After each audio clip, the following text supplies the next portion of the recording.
parent's worst nightmare here. Heart-stopping video shows a young boy wandering on an elevated monorail track at Hershey Park over the weekend.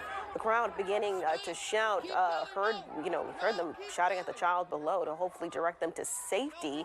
A park guest ended up scaling the roof of a tall foods stall there, jumped onto the track to lift that boy to safety. He was then reunited with his parents. Hershey Park says the boy entered the monorail station, which was closed, and spent about 20 minutes there before walking onto the track. You see him way up there after getting separated from his family.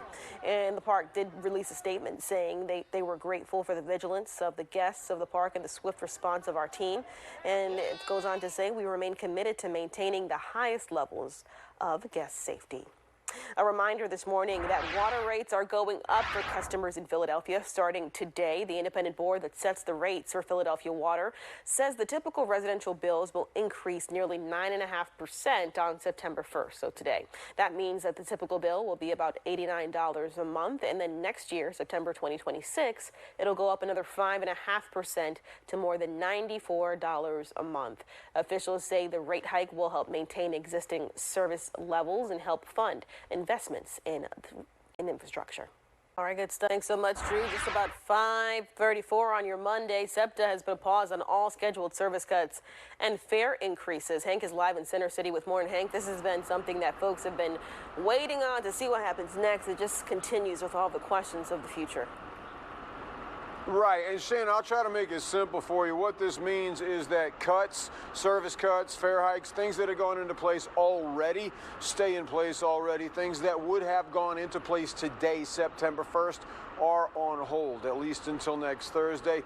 So there would have been fare hikes, 21.5% today, 20% service cuts to the regional lines today. All of that is on hold, at least until Thursday, Shane, and that is when this case goes back into court, because it is a judge's order that's put all of these changes that would have happened today on hold. It's just the latest chapter in this saga of SEPTA, the mass transit motor that makes Philadelphia go, and the state Senate that somehow continues to not bankroll it. With everything in flux, commuters, Shayna, are still just trying to get to work. It's hard to pay bills out here. It's a struggle, and we need SEPTA. It affects my child as going to school and getting back and forth because I don't drive myself, so it's hard.